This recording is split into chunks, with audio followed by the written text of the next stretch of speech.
Ideal यतीम का हुलिया। यतीम जमा करना बशारत को चंदा जमा करने से भी ज्यादा दुश्वार नजर आया, इसलिए कि मज्जर ने यह पख लगाई कि यतीम तंदुरुस्त मुस्टंडे ना हो, सूरत से भी मिस्कीन मालूम होने चाहिए, खुश खुराक ना हो, न इतने छोटे टुइयां के चोंच में चूगा देना पड़े, न इतने ढऊ के ढऊ और पेटू के रोटियों की थई थोर जाएं और डकार तक न ले। पर ऐसे गुलबदन भी ना हो कि गाल पर एक मच्छर का साया भी पड़ जाए तो शहजादा गुलफाम को मलेरिया हो जाए, फिर बुखार में दूध पिलाओ तो एक ही सांस में बाल्टी बाल्टी डकोस जाए। बाजा बाजा लौंडा तखने तक पोला होता है। लड़के बाहर से लागर मगर अंदर से बिल्कुल तंदुरुस्त होने चाहिए। ना ऐसे नाजुक के पानी भरे कुएं पे भेजो तो डोल के साथ यूसुफे बेकारवां खुद भी खिंचे खिंचे कुएं के अंदर चले जा रहे हैं।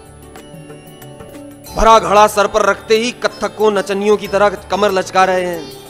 रोज एक घड़ा तोड़ रहे हैं। जब देखो हराम के जने सबूत में टूटे घड़े का मुंह लिए चले आ रहे हैं। अबे मुझे क्या दिखा रहा है ये हंसली अपनी मैया बहना को पहना। मियाना कद और दरमियाना उम्र के हो, इतने बड़े और ढीठ ना हो कि थप्पड़ मारो तो हाथ घंटे भर तक झंझनाता रहे और उन हरामियों का गाल भी बीका ना हो, जाड़े में ज्यादा जाड़ा न लगता हो।